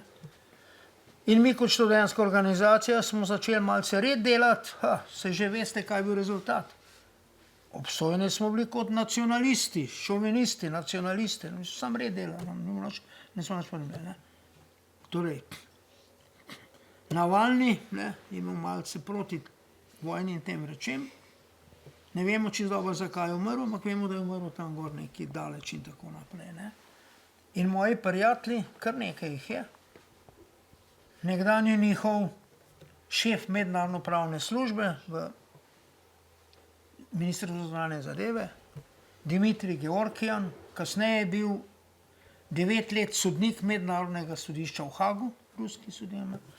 Zdaj se je kar nekako zginil, ne, pa tudi, če se slišva po telefonu, mi da jasno nekako do znanja, nekako, že to razumem, da se lahko pogovarjava o vnukih, pa o kakšne druge stvari, pa boljše ne. Torej, to ni neka atrakcija Rusija. Da bom pa nekaj še rekel. Je pa po drugi strani Rusija evropska, zahodna država. Tolstoj, Balet, Čajkovski, Dostojevski in tako naprej. Zahodna kultura. Muzika njihova, to je vse. Zahodna kultura. Res je, nekako pozno so prišli sem zraven, ampak 19. stoletje, Napoleonovi časi, kasneje, oni so bili del evropske usode. Vse velike vojne so bile vključene, prvo svetovno, drugo svetovno, Krimska vojna, Napoleonova in tako naprej, ne. To je zahodna država. In mnogi Rusi, tudi te moji prijatelji, kar nekaj jih imam, rajši bi bil ženen za Evropo, kot pa za Kitajsko, to vam povem. Ne. To mi dajo jasno do znanja. Če to vprašanje kdaj nas ne rečem, so mi rekli zmerno, Ernest, vam не надо говорить, vi pa ne majete, очень хорошо все. Ernest, tebi ni treba, ker sem včasih rekel, pa, a vi res hočete proč od Evrope, pa s Kitajci, so rekli, vam ni treba to govoriti. Se vi dobro razumete položaj, ne? Upam, bojim se, da to nam dočaka, tako kot miru na Bližnjem vzhodu 2 držav ne bom dočakal. Tudi tega se bojim, da ne bom dočakal, da bi se Rusija nekako vrnila nazaj, kot je kazalo po letu 89, padec Berlinskega zidu, da bo pravzaprav to nekako postala počasi nekakšna bolj zahodna država, malo bolj demokratična, malo bolj podobna temu, kar imamo mi, kar sicer vse je tako, da te včasih tudi malo groza zagrabi, ne, ampak v redu, še zmeraj bolj, kot pa da bi šel v sever Sibirije na počitnice. Ma kdo že kakšno vprašanje? Lep pogumno. Če nemam pa jaz naslednjega za vas, ker ste ugledni strokovnjak, pa me zanima, kaj bi svetovali mlademu človeku, ki ga mednarodni odnosi zanimajo, ki ga zanima politika, ki ga zanima širše aktualno dogajanje, mogoče tudi katere študij mu priporočate in pa kaj mora vedno imeti pred očmi. Glejte, jaz sem se nekako znašel na mednarodnem pravu iz nekih, bi rekel, konkretnih razlogov. Jaz sem imel štipendijo Republiškega javnega tožilstva v bivši državi. Tam v 50 letih, 55 sem upisal na pravno fakulteto. Ampak to je bil tudi čas, ko so se odmevne stvari pri nas dogajale, Kočevski rok, pa to je bilo že mimo. Ampak razni procesi, Nagodetov proces ste mogoče kdaj slišali, Dahovski proces in tako naprej ste mogoče kdaj slišali in tako naprej. Ne? To so takrat so imeli zvočnike montirane na vogalih hiš, saj v Tržiču je bilo tako, ne? Preko katerih se je to prenašalo. In sem takrat štipendijo vrnil. Četu sem rekel, ata, štipendijo bom vrnil. Ja, kako boš pa poj? Sem rekel, malo te pomagal, pa bom kaj šel delati. Sem poj kaj delal, zlasti med počitnicami. Pa bo šlo in je šlo. Ker se nisem videl sebe kot tožilca v tistem takratnem času. Ampak potem na fakulteti so me profesori cenili, zlasti profesor Ivan Tomšič, profesor za mednarodno pravo, pa tudi zagrebški profesor Andraši, pa tako naprej, so mi govorili, da imam veliko smisla za te reči.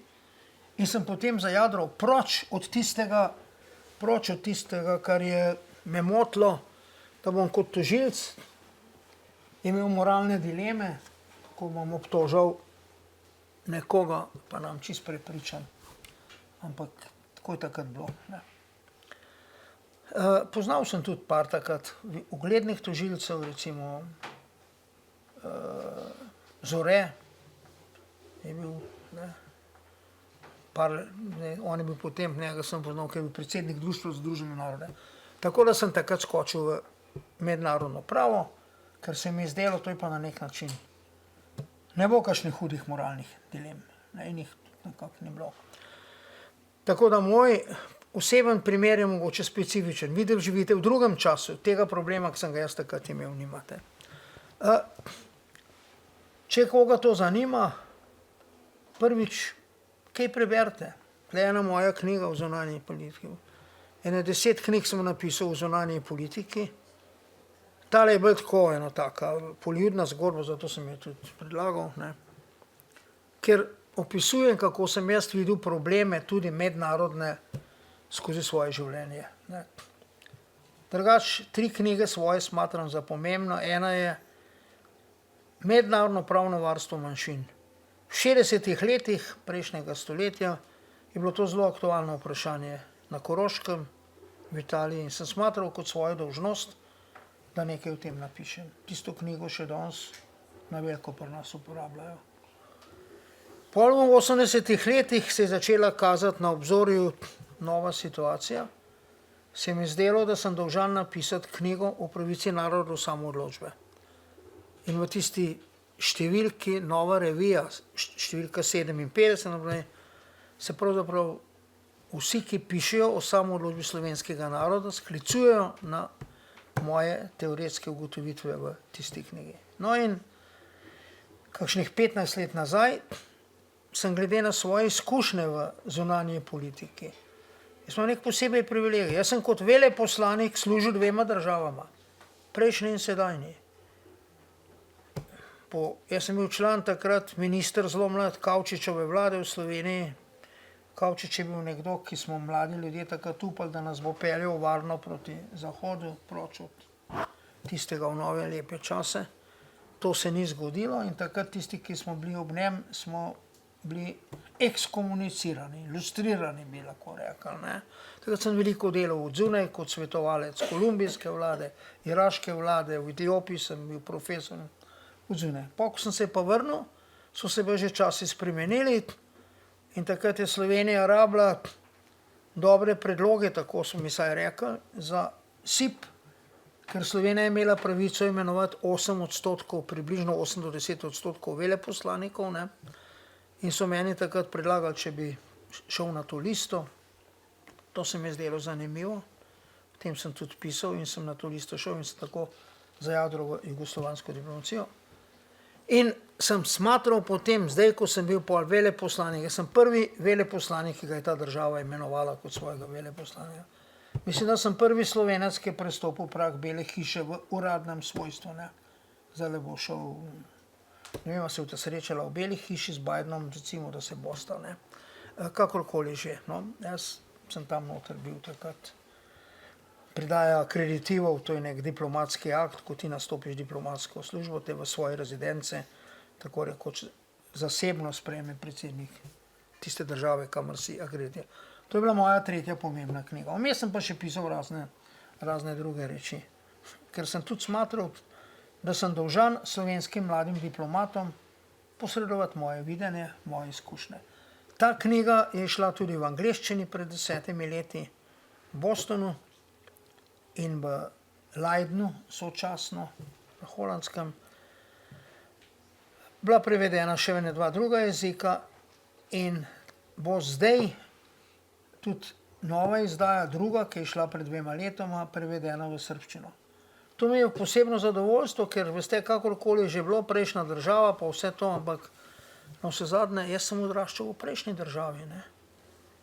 Jugoslovansko društvo za mednarodno pravo, so bili fejst fantje, fejst punce, kolege smo bili, skupaj smo marsikaj delali, se pogovarjali. Ne? To je del našega življenja. Jaz nisem nekdo, ki bi zdaj rekel, to pa zdaj vse zbrišemo, pa nič ne bilo. Ne, šli smo, življenje je bilo v tistem času tako. Ne? No, tako da berite, to sem hotel reči. Preberite mogoče kakšno knjigo, zdaj, če vas to zanima, Henry Kissinger, World Order, v angleščini je, dobi se jo, najdel boste jo, 5 let nazaj, to je bila zadnja njegova knjiga, 5-6 let nazaj. Ne.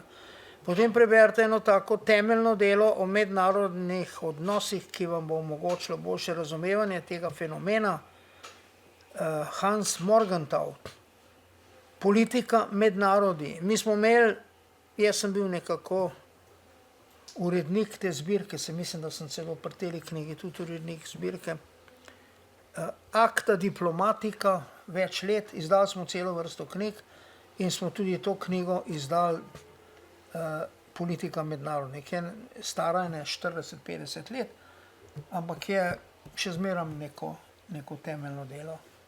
V tej zbirki smo izdali kar nekaj zanimivih knjig, to se je imenovala,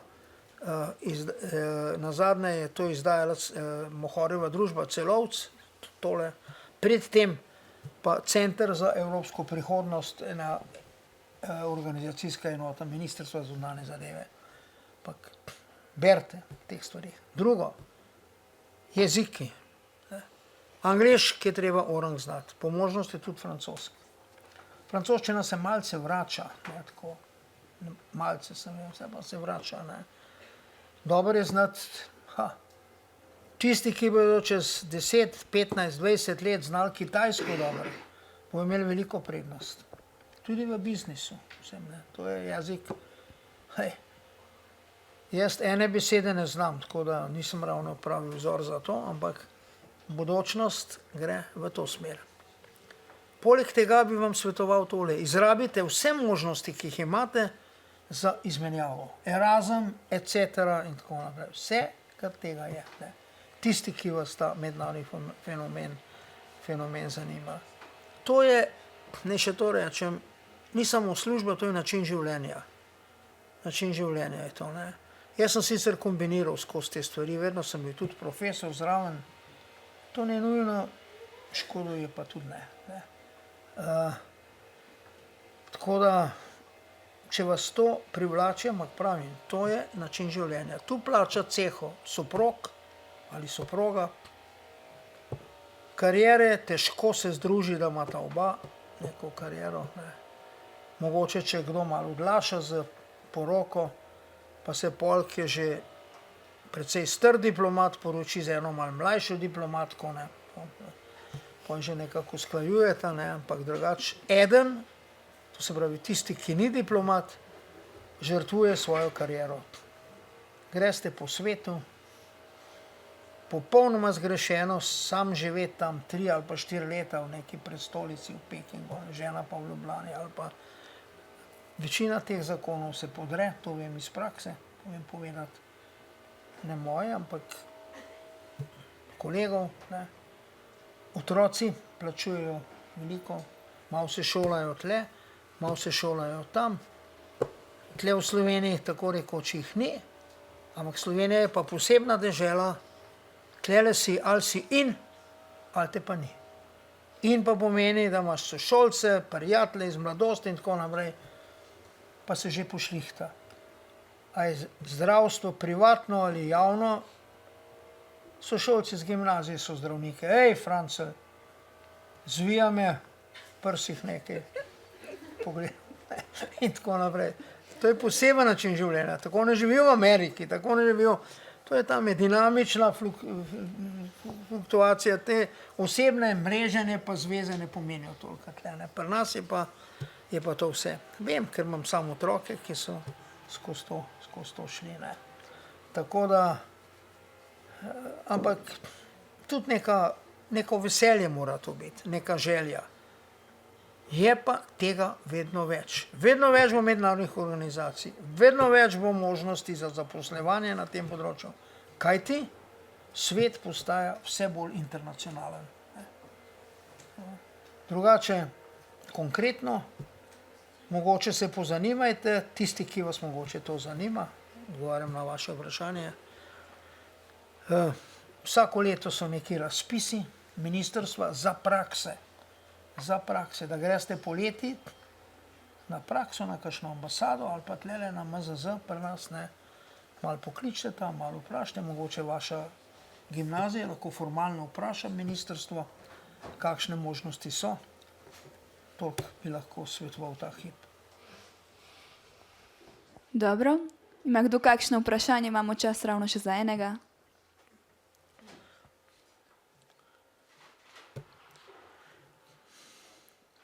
Bom pa jaz prevzela, če se noben ne jav. Jaz bi rad jih kaj vprašal, ampak ni časa za to. No, pa kar pa vprašajte. Vprašal, ne. A bi bil kdo med vami, ki ga te stvari malo zanimajo, pripravljen reči par besed, kako on vidi ukrajinsko zgodbo? Kako se bi to po njegovem mnenju lahko končalo? Kdo se bo upogumil?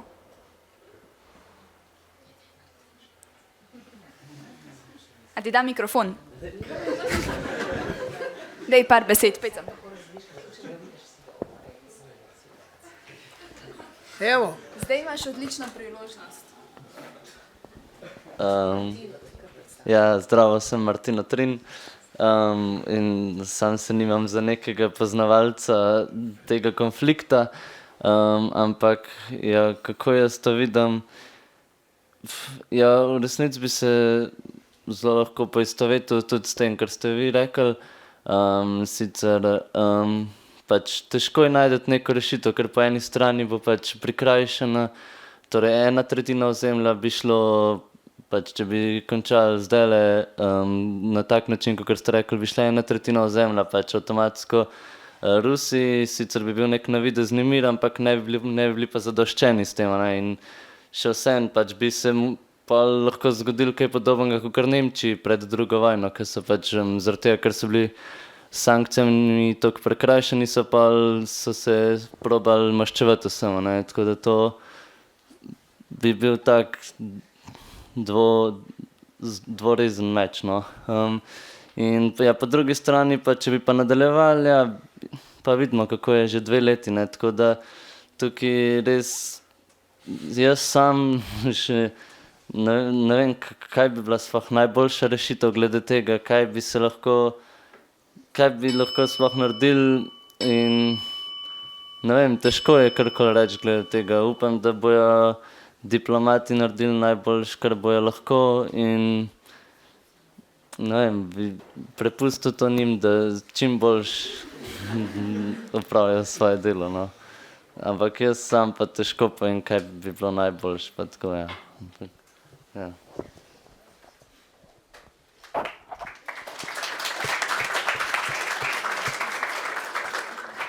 Profesor, če imate še kakšno vprašanje za nas, izvolite, da se bo še kdo drug upogumil. No pa me mogoče zanima, če mi še kdo kaj reče o Palestini. Mogoče je to nekako nam bližje. Zanima, kaj. Bo kdo?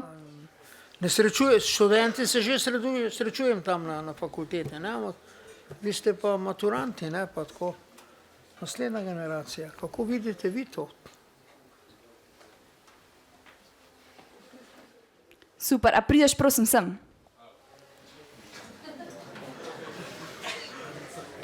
Tamle imaš žico. Sedite se tamle, lejte, boste.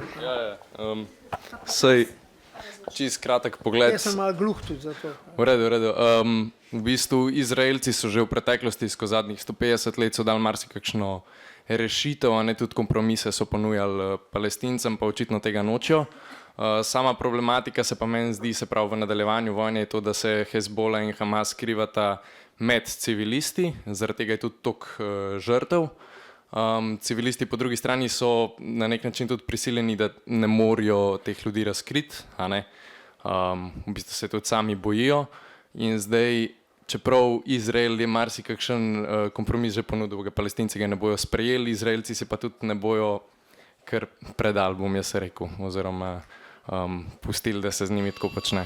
Tako da v bistvu edina rešitev bi bila, da palestinski civilisti razkrijejo, kje je Hamas, kje je Hezbola in da se te ljudi počasi eliminira, ampak ja, do tega po moje še dolgo časa ne bo prišlo. Ja, kolega, mogoče res, če o tem nismo kaj dosti govorili, bom rekel par besed. Ne. Se strinjam, kako bi rekel, pozitivno gledam na vaše rezoniranje. Ne. Veste, zgodba za Židi in njihovo državo je dolga, veliko brado. Ne, oni so začeli, Sem, da se vas bo čulo. oni so začeli razmišljati o svoji državi. Nekoč so jo imeli v rimskih časih, ne, potem so jo izgubili, raztepli so jih po celem svetu in kar je nekaj fenomenalnega, ne, s tem narodom. Ne. Razgnani po celem svetu, ohranili so svojo identiteto, ohranili so na nek način svojo dušo, svoj jezik, vero. Ne vsi, mnogi so se asimilirali, ne. Če gledate razna imena v Nemčiji, v Avstriji, to Nemci, ampak ime ti pove, da je Weissbrot ali pa Dunkelbrot ali pa Grosshaus ali pa to. Taki priimki, to so židovski priimki, ne. In je dal so človeštvu marsikaj na področju znanosti, Einstein, medicina, pravo, Hans Kelsen, recimo, ne.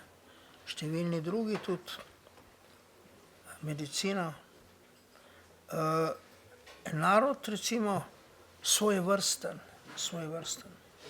In pol tamle konec 19. stoletja se je začelo tisto, čemur pravimo sionistično gibanje, ne. da bi nekje imeli svojo državo. Malo so razmišljali v Paragvaju, da bi tam en del Paragvaja pokupili, tam dol Madagaskar je bil v igri in tako naprej. Prišla je prva svetovna vojna in med to prvo svetovno vojno so Angleži, ki so imeli svoje vojaške operacije na Bližnjem vzhodu, nekako rabili podporo židovskega kapitala, tudi Rothschildi pa podobni bankirji.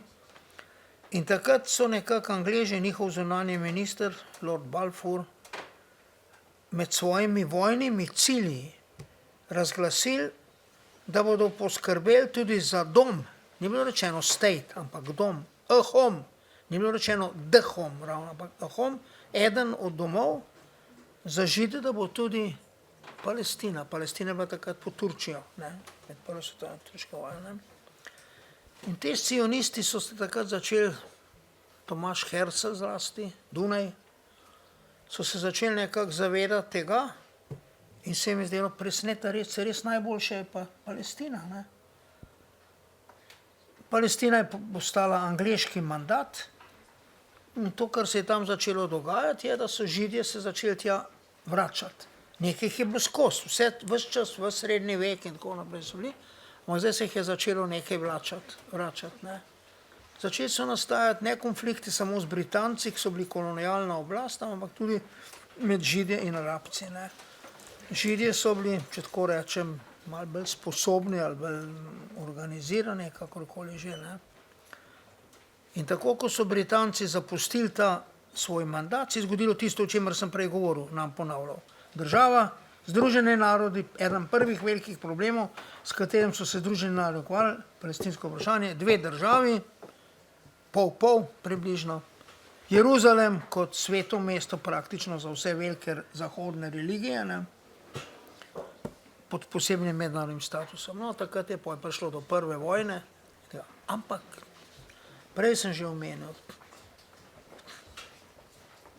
to se je dogajalo 2 leti po holokaustu. Tako si težko, vi ste mlajši, ampak jaz se malce pa lažje to mogoče razumem, kaj je to za Žide pomenilo. Zdaj imamo pa tam možnost, da imamo svojo državo, ki nas bo verovala, da imamo še kakšen holokaust doživeli, da imamo svojo domovino in tako naprej. To je tako čustveno, jaz kasneje, ko sem se srečeval s temi ljudmi, z izraelskimi diplomati, pa to, je to tako prisotno, to ne moreš prezreti. Oni bojo za to državo dali vse, do konca. Seveda, že na tistem samem začetku, Palestinci, ki so tam živeli, izdani, zlorabljeni od arabskih držav, ko je bilo konca tiste prve polomije vojni v Gazo. Gazo so Egipčani vzeli, Zahodni breg so pa Jordanci vzeli. Je tam nič palestinska država zdaj. Izrael je bil država, pa Arabci, ki niso tega sprejeli, Palestina, Gaza, egiptovska, Zahodni breg, jordanski. In potem se je začel ta krvavi ples, ki traja. Noben me ne bo prepričal, tudi vas verjetno ne, da Hamas ni vedel, kaj se bo zgodilo po tisti moriji tam dol, ki je bila. Zgodilo se je to ravno tragično, ampak to vam zato govorim, ker to bo problem, s katerim boste živeli. Jaz sem mislil, da bom odkorakal potem, ko bodo imeli Palestinci svojo državo, to nam dočakal, razen če bom 150 let živel, to pa tudi verjetno nam. Tako da, to je nek problem, s katerim se bo živelo. In najbolj tragično, kar se je zgodilo, za kakršnokoli rešitev, tudi za 2 državi, minimum, kar rabimo, je malo zaupanja med njimi. Malo zaupanje, da drug ob drugem lahko živimo v miru. In to zdaj, kar se je zgodilo, ni bil korak v to smer, ampak proč od tega. Židi ni, radikali imajo besedo, ni zaupanja, med Arabci in tako naprej. V to se mešajo več ali manj vsi, zlasti Iran igra vse skozi negativno vlogo, ne priznava obstoja države Izrael. Za njih države Izrael ni. Ko sem bil jaz med številnimi funkcijami, ki sem jih imel, sem bil tudi član sveta guvernerjev Mednarodne agencije za atomsko energijo, IAEA. Pa tudi predsednik tega sveta, Board of Governors sem bil 2 leti. Ukvarjali smo se z iranskim jedrskim programom, pa s temi rečmi. Sem tudi Irancem kakšno uslugo naredil. Recimo, kot predsednik sem preprečil, da bi se njim ukinila tehnična pomoč za varnost nuklearnih objektov, reaktorjev, ki jih oni imajo. In sem prepričal tudi zahodnjake, da so nekako to sprejeli z argumentacijo, hočete imeti en Černobil še tam dol v Iranu, ne?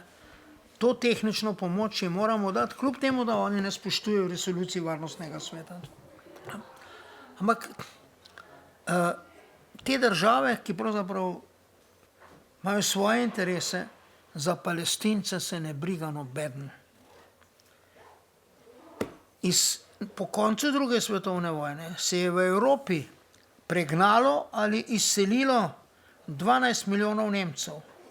Sudetski Nemci 2,5 milijona so veselo marširali s culami v Nemčijo. Naši kočevarji je bila malo posebna situacija, ampak nema jih više. Če greste na Kočevsko, je žalostno gledati tiste njihove vasi, ker so dolga stoletja živeli, sobivali z našimi ljudmi v miru, njih več. Ta vihar druge svetovne vojne jih je odnesel. Maribor, v Tržiču recimo, ker sem jaz doma, na cerkvi stare nagrobne table so v nemščini, tako naprej. Živeli smo nekako skupaj, pa smo se pa tako rekoč pobili, rašli, nagnali to. 12 milijonov. V 10 letih je bila Nemčija gospodarski čudež, potem, ko je bila v drugi svetovni vojni totalno razbita. Palestinskih beguncev noben ni sprejel. V bogatih arabskih državah v zalivu delajo oni bolj mal, delajo Bangladešanci, Šrilanke, Filipinci in tako naprej. In tole, kar se je zdaj zgodilo, ne, Hamas je vedel, kaj bo sledilo. Ne.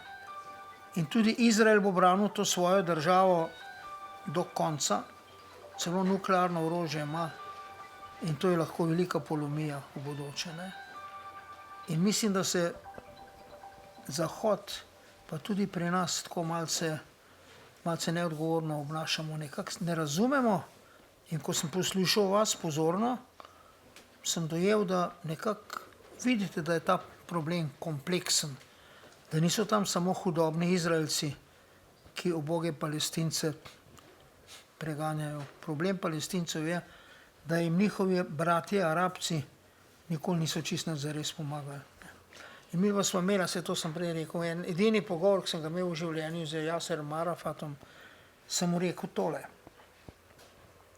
Na tistem srečanju na dvorišču Bele hiše, ko sta si z Jicakom Rabinom dala roke, pol kasneje dobila Nobelovo nagrado za mir, sem k njemu pristopil, pa sem rekel, predstavil ambasador Republike Slovenije, tako me je malo pogledal, ne. Pa sem pa rekel, bivša Jugoslavija, Jugoslavija, ne.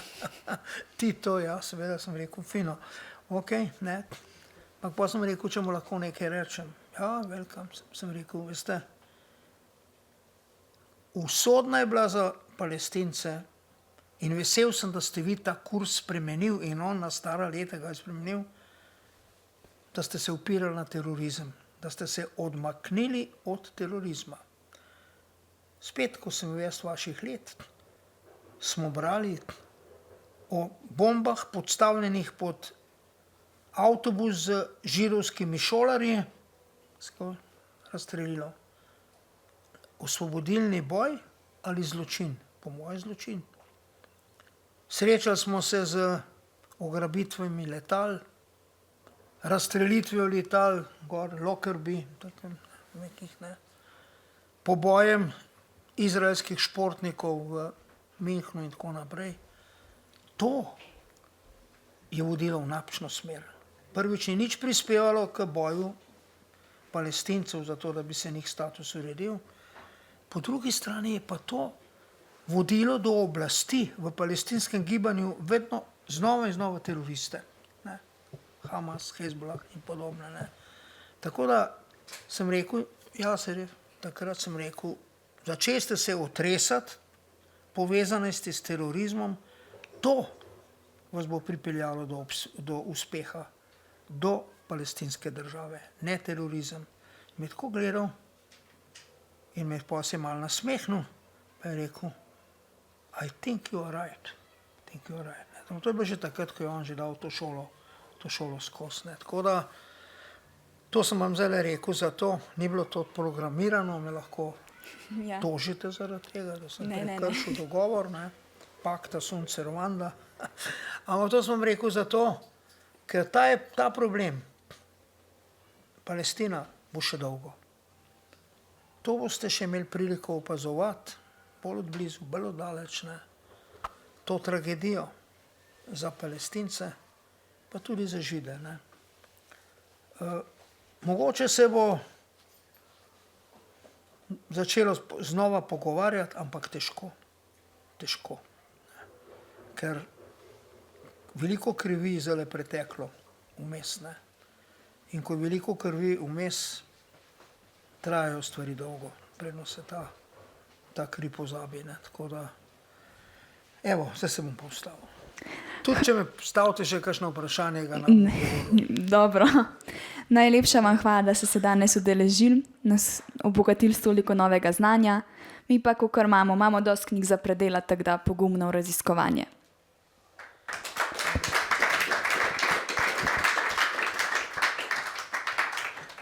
Gospod Petrič, hvala lepa za vaš obisk. Eno majhno skromno darilo.